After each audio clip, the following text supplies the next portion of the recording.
فأنا ناصح لإخواني بالصدع بالحق تبيض وجوههم. السكوت في مسألة الحزبية يضرها، فاصدع بما تؤمر وأعرض عن المشركين.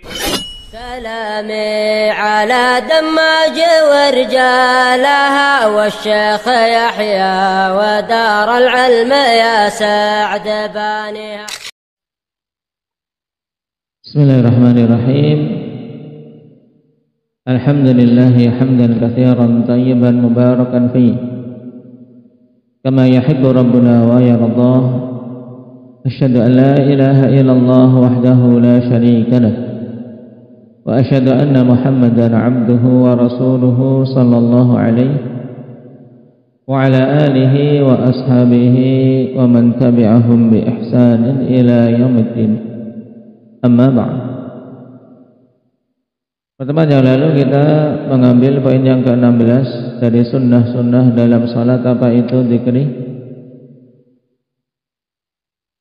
Nah, membaca surat setelah Al-Fatihah dari surat-surat Al-Quran yang dia hafal. Kemudian hal ini disunnahkan pada salat apa? Atau di mana disunahkan untuk menambahkan bacaan surat setelah Al-Fatihah? Indaka Zaid.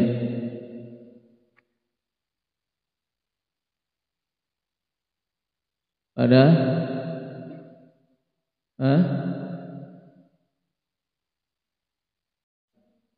Tayyib pada 2 rakaat awal setiap salat. Kalau itu cuma 2 rakaat, maka pada kedua rakaat itu semuanya ditambahkan surat yang lain selain Al-Fatihah yang kita hafal. Kemudian kalau itu adalah salat yang memiliki 3 rakaat atau 4 rakaat, berarti membacanya pada 2 rakaat awal saja. Tayyib, namun akhwani fillah, terkadang boleh untuk juga membaca pada rakaat ketiga dan keempat pada salat zuhur. Kadang-kadang sebagaimana datang hal ini dalam hadis Nabi sallallahu alaihi wasallam.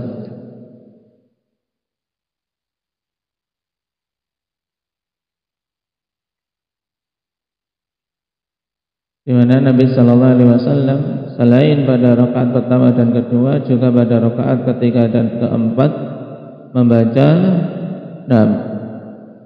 surat dari surat-surat Al-Qur'an.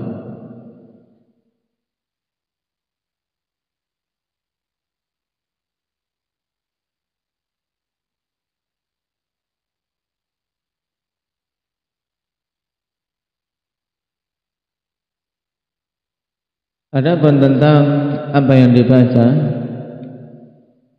ini juga penting untuk ditambahkan.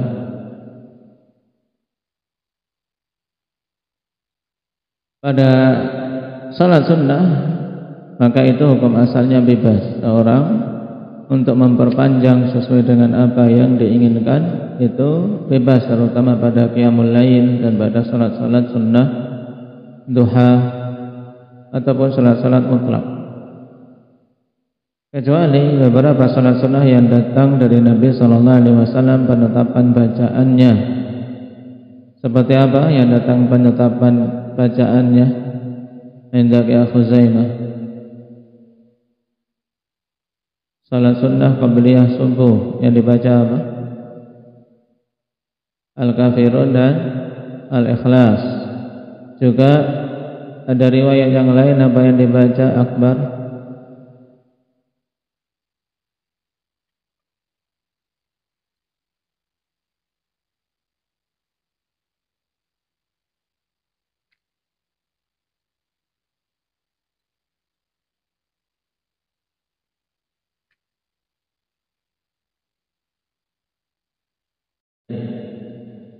Nah, juga terkadang Nabi sallallahu alaihi wasallam membaca 2 ayat, 1 ayat di rakaat pertama dari surat Al-Baqarah, sebagaimana telah kita lewati pada pertemuan yang lalu. Al-Baqarah ayat 136. Qulu amanna billahi wa ma unzila ilayna ila akhiril ayat. Kemudian ayat di surat Ali Imran, yaitu qul ya ahlal kitab ta'alu ila kalimatin sawa'in bainana wa bainakum, yaitu ayat keberapa ini?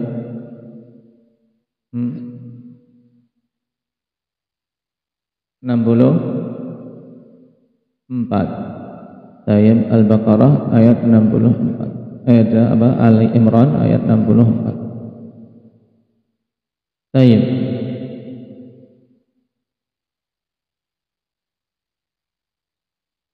Kemudian terkait qiraah setelah Al-Fatihah pada salat-salat wajib. Jadi kalau pada salat sunnah asalnya bebas kecuali yang datang dalil pengkhususan. Di antaranya pada salat qabliyah subuh, juga pada salat witir, akhir salat witir, Al-A'la, Al-Kafirun dan Al-Ikhlas. Nah, sedangkan pada salat-salat fardu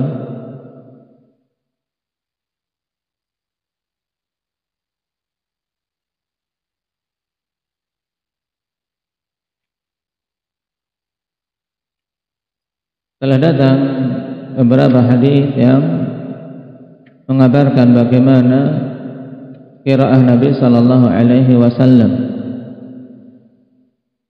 Adapun pada salat subuh, maka kata Al-Hafidz Ibnu Rajab rahimahullahu taala, wa aktsarul ulama ala anna al-mustahab an yaqra'a fil fajri bi tiwalil mufassal.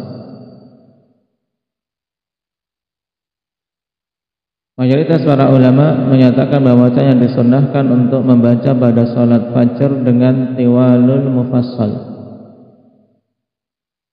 Mufassal ikhwan, yaitu dari Qaf sampai An-Nas, itu mufassal.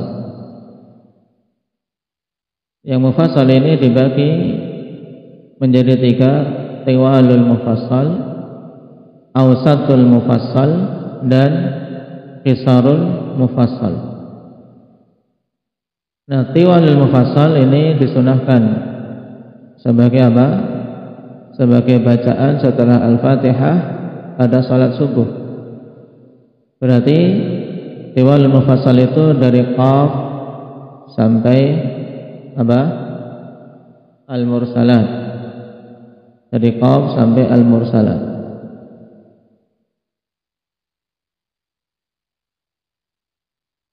Dan ini ghalibnya,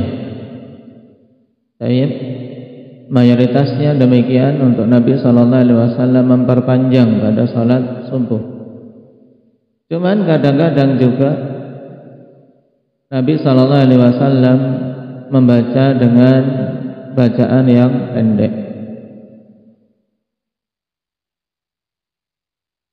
Dan hikmah dipanjangkannya qiraah pada salat fajar karena malaikat malam dan malaikat siang menghadirinya, sehingga ditulis oleh 2 malaikat, 2 jenis malaikat. Jadi dicatat oleh malaikat malam sekaligus juga dicatat oleh malaikat siang. Wa Qur'an al-fajr, inna Qur'an al-fajri kana mashhuda. Dipersaksikan oleh para malaikat. Maka padanya keuntungan yang besar.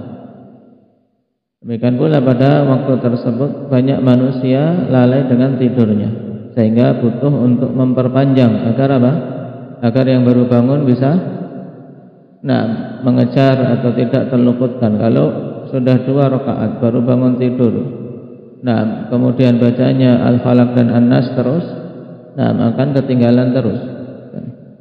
Maka di antara hikmah dengan dipanjangkannya qiraah ini untuk apa? Untuk membantu mereka-mereka yang ketinggalan atau terlambat bangun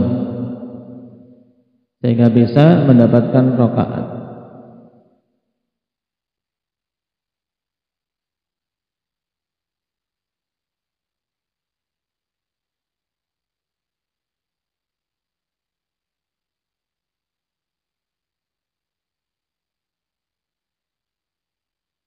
Dan dalil untuk bacaan tadi yaitu hadits Abi Hurairah radhiyallahu anhu dalam Musnad Ahmad.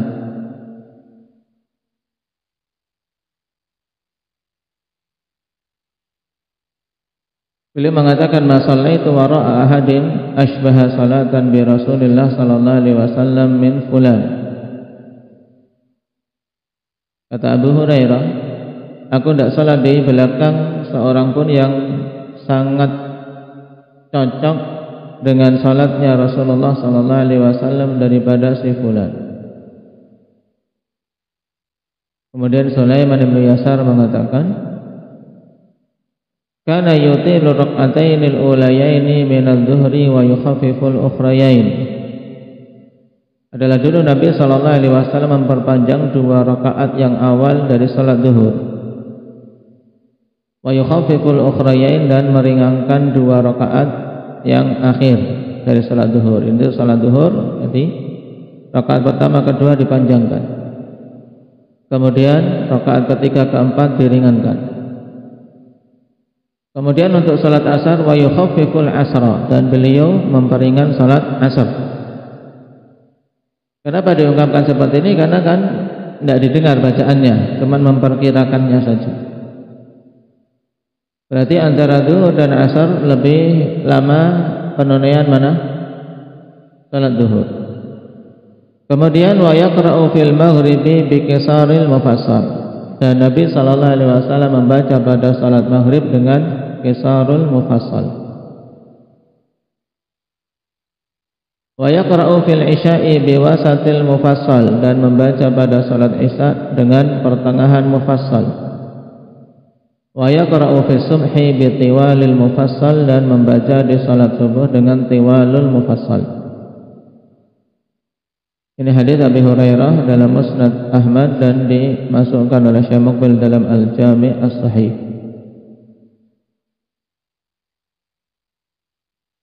Subuh berarti dengan tiwalul mufassal. Kalau tadi maghrib qisarul mufassal, itu dari mana? Qisarul mufassal dari Ad-Duha sampai An-Nas.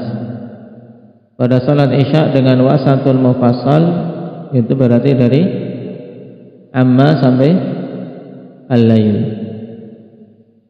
Nah, dan ada khilaf Tayyib tentang batasan-batasan pembagian mufassal tapi apa yang disebutkan tadi itu yang masyhur dari pembagian para ulama, tiwal, wasat dan qisar.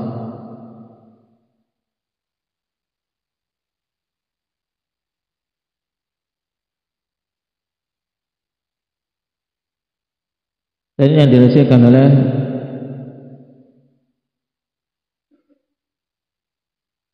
Syekh Ibnu Utsaimin rahimahullahu taala.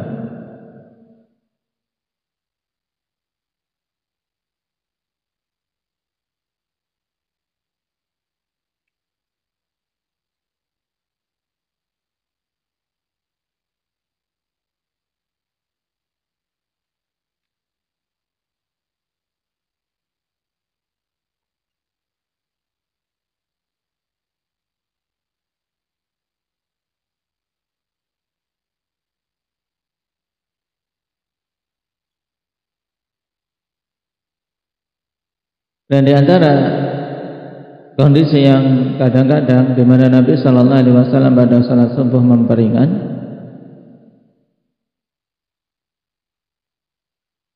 yaitu beliau membaca idza zulzilatil ardu zilzalaha pada salat subuh. Bagaimana hadis Rasulullah min Juhainah annahu sami'a an-nabiy sallallahu alaihi wasallam yaqra'u fi subhi idza zulzilatil ardu fi rak'ataini kiltaihima. bahwasanya beliau mendengar Nabi sallallahu alaihi wasallam membaca pada salat subuh Az-Zalzalah pada 2 rakaat. Jadi sama, rakaat pertama Az-Zalzalah, rakaat kedua Az-Zalzalah.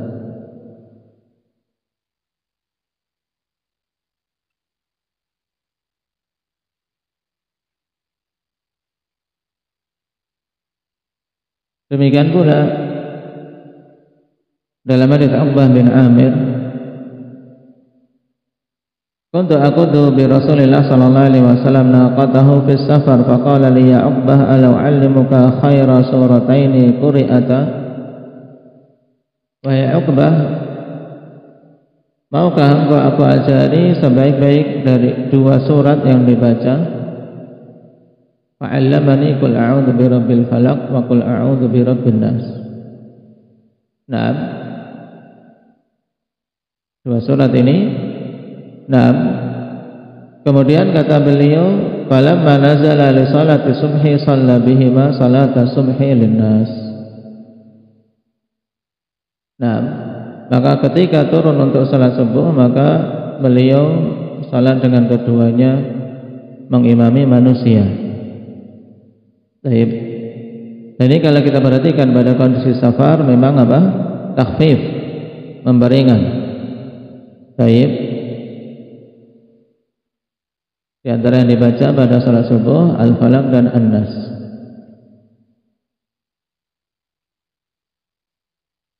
Dan khusus untuk subuh hari Jumat maka datang dalil bahwasanya di rakaat pertama membaca apa untuk subuh hari Jumat? Abdullah Samin. As-Sajdah, dan rakaat kedua membaca Al-Insan. Baik.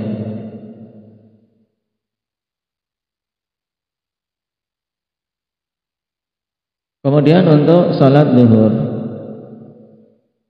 bagaimana disebutkan tadi, Nabi pada salat zuhur memperpanjang pada 2 rakaat awal. Dan kalangan para fuqaha memperkirakan dan mengatakan qiraah pada salat zuhur dengan wasatul mufassal. Sedangkan Syafi'iyah mengatakan bitiwalil mufassal. Dan semuanya sunnah. Naam. Cuman kata Syekh Ibnu Utsaimin, annal ghalib min wasatil mufassal, bahwasanya mayoritasnya dengan wasatil mufassal.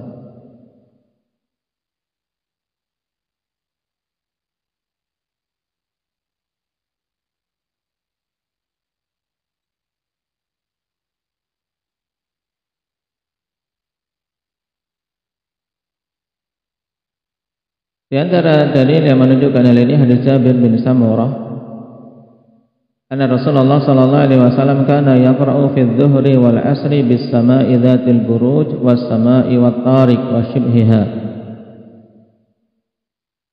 Dulu Nabi sallallahu alaihi wasallam membaca pada salat zuhur dan asar dengan was sama'i dzatil buruj. Ini masuk kategori apa? Wasat, ya kan? Setelah amma, ya kan? Wasat tadi apa, dari amma sampai al-lail. Baik. Kemudian pada salat zuhur juga dengan was-sama'i wat tariq dan yang semisalnya. Ini menunjukkan bahwasanya pada salat zuhur biasanya dari wasatul mufassal. Tapi pada semua akhwan qiraah ini boleh seseorang terkadang membaca surat-surat yang lain, Al-Baqarah dan seterusnya. Tapi kira-kira panjangnya sekitar seperti itu. Paham? Seperti ayat-ayat atau surat-surat di wasatul mufassal. Juga pada hadits Anas bin Malik, anna Nabi sallallahu alaihi wasallam kana yaqra'u fi adh-dhuhri wal 'asri bi sabbihi isma rabbikal a'la wa hal ataka haditsul ghashiyah. Nabi sallallahu alaihi wasallam dulu membaca pada salat zuhur dan asar dengan sabbih isma rabbikal a'la dan hal ataka haditsul ghashiyah. Ini juga dari jenis wasatul mufassal.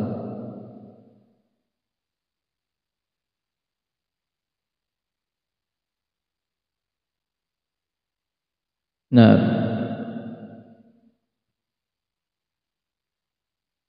Kemudian untuk salat asar, dari hadis Abi Hurairah tadi bahwasanya itu dibandingkan salat zuhur lebih ringan. Nah, dibandingkan salat zuhur berarti apa? Lebih pendek dari sisi bacaan.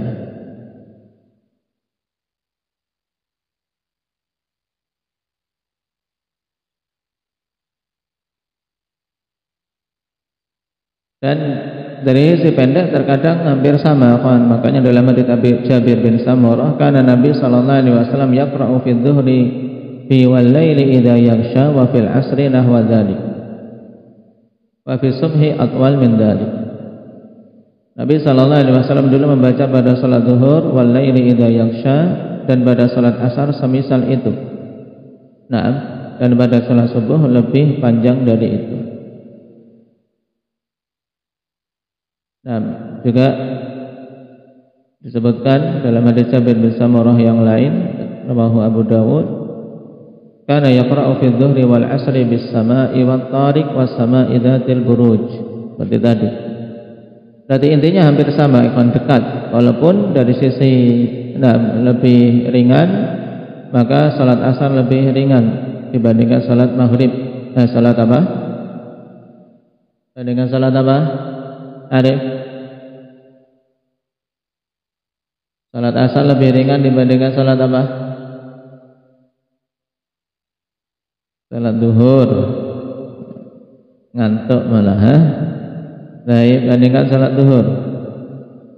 Cuman kalau kita perhatikan hampir sama surat-surat yang dibaca, yaitu dari wasatul mufassal. Kemudian sekarang pada salat maghrib. Nah, diperhatikan perincian ini kalian ketika salat, biar nanti bisa berupaya untuk mencontoh Nabi sallallahu alaihi wasallam dari surat-surat yang dibaca. Terutama ini yang juga yang di rumah para ummahat. Nah, atau seorang ketika sakit tidak menghadiri jamaah, maka dia bisa memperkirakan panjangnya salat ketika salat di rumah. Nah, tidak hanya setiap hari Al-Kafirun, Al-Ikhlas, Al-Falaq, An-Nas. Walaupun boleh tidak? Boleh, tapi berupaya untuk seorang mencontoh Rasul sallallahu alaihi wasallam dari sisi panjang, kemudian dari sisi mana yang dibaca pendek, ringan, dan seterusnya. Nah, untuk salat maghrib, maka ini dari kelima salat fardu ikhwan itu yang paling singkat. Nah, ini pada asalnya. Maka jumhur ulama mengatakan istihbabul qiraah bi qisaril mufassal. Disunahkan membaca dengan qisarul mufassal. Berarti dari Al-Duha sampai An-Nas, ini seringnya. Tapi wa yustahabu ahyanan min tiwalil mufassal wa bi atwal minha. Disunahkan terkadang juga dengan membaca dari tiwalul mufassal dan yang lebih panjang dari itu. Nah, baik. Tapi pada asalnya dengan qisarul mufassal. Cuman kadang-kadang bisa dari tiwalul mufassal atau yang lebih panjang. Seperti Nabi terkadang membaca surat At-Tur, demikian pula membaca surat Al-Mursalat.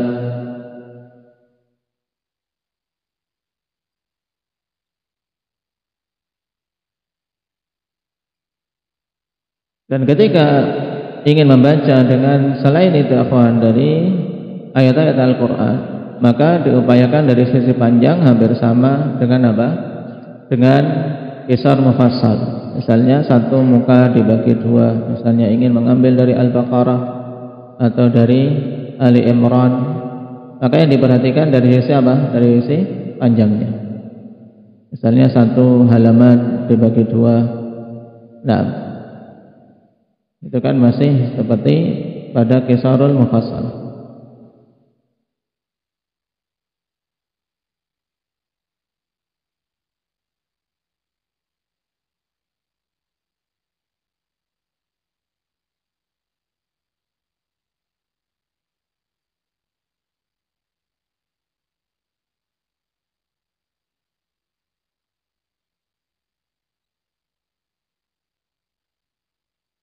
Kemudian pada salat Isya, jumhur ulama menyatakan tentang disunahkannya pada salat Isya dengan ausatul mufassal, dan hadis-hadis sharih dalam masalah ini, seperti hadis Abi Hurairah tadi, wa yaqra'u fil isya'i bi wasatil mufassal. Apalagi salat Isya kadang seorang sudah capek.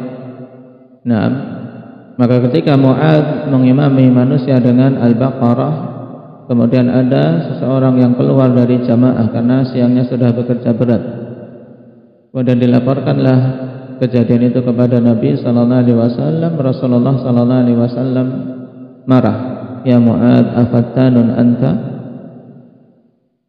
Wahai Mu'adz, kamu ingin membuat fitnah? Iqra' wasyamsi wadduhaha wadduha wal laili idza yaghsha sabbihisma rabbikal a'la. Ini dari apa? Dari jenis-jenis ausatul mufassal.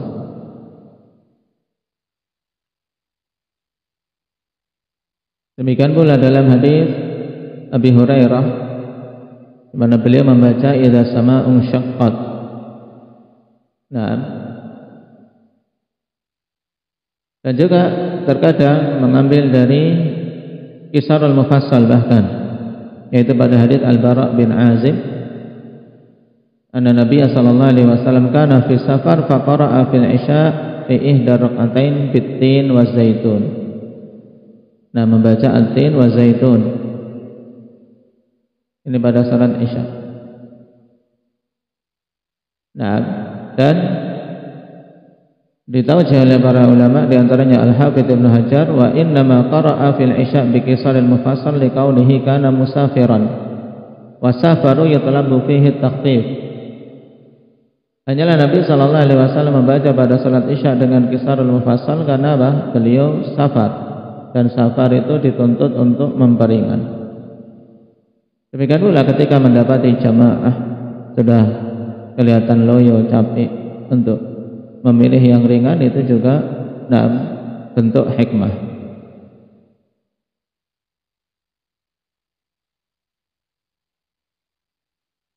Kemudian ketika ada sesuatu kebutuhan, setelah kita tahu tadi asal dalam qiraah yang paling panjang subuh, kemudian apa? Zuhur, ya kan? Kemudian di bawah zuhur asar dan isya, kemudian paling ringannya adalah maghrib. Cuman ketika ada hajah, kemudian seseorang memperingan atau mempersingkat salatnya, ini tidak mengapa. Misalnya ketika mendengar suara tangisan bayi, nah, kemudian mempercepat salatnya, ini sesuatu yang diperbolehkan. Demikian pula ketika safar, bahkan ijma' dinukilkan oleh Ibnu Abdul Bar, al-ijma' ala taksiril qiraah fi safar, ijma' untuk memendekkan bacaan pada safar.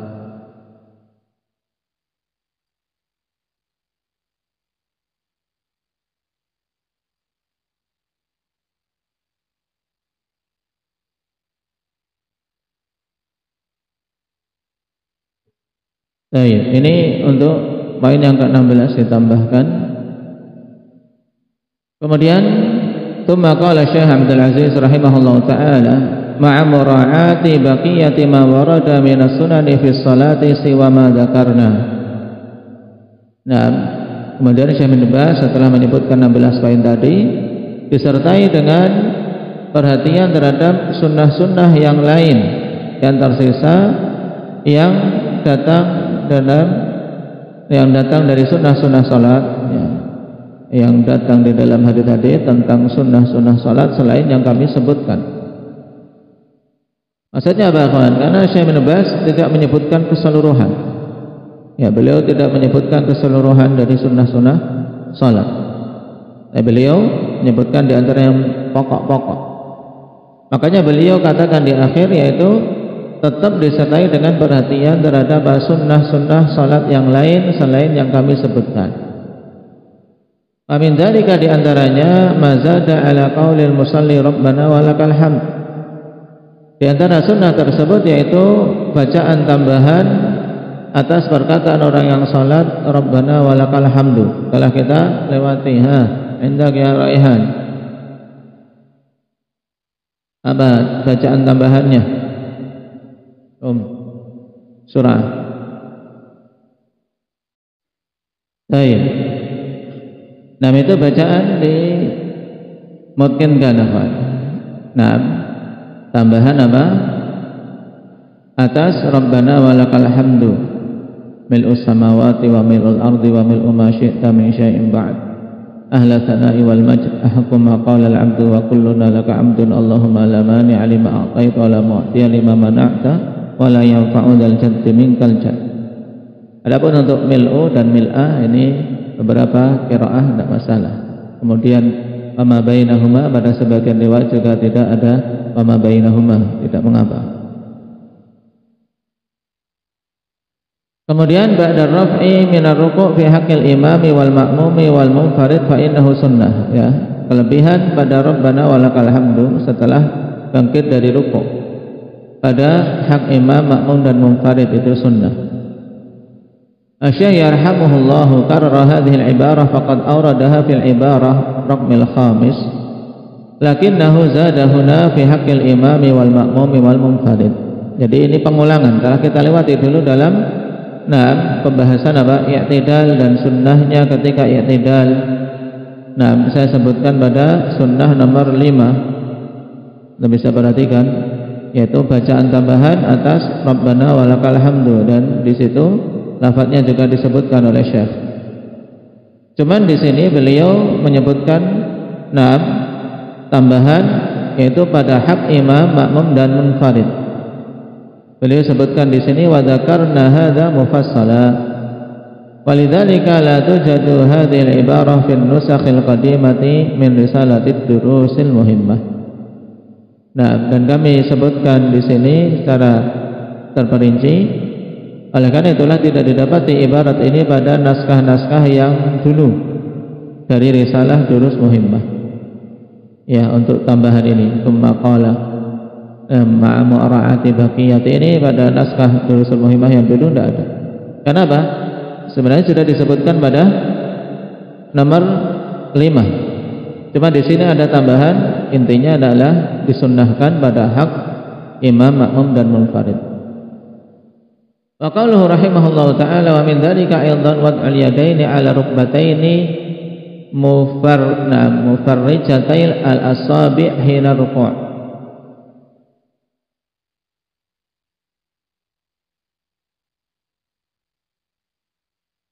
Dan di antara sunnah-sunnah yang lain juga yaitu wad'ul yadaini 'ala rukbataini. Nah, yaitu meletakkan kedua tangan di lutut. Kedua tangan diletakkan di kedua lutut kita.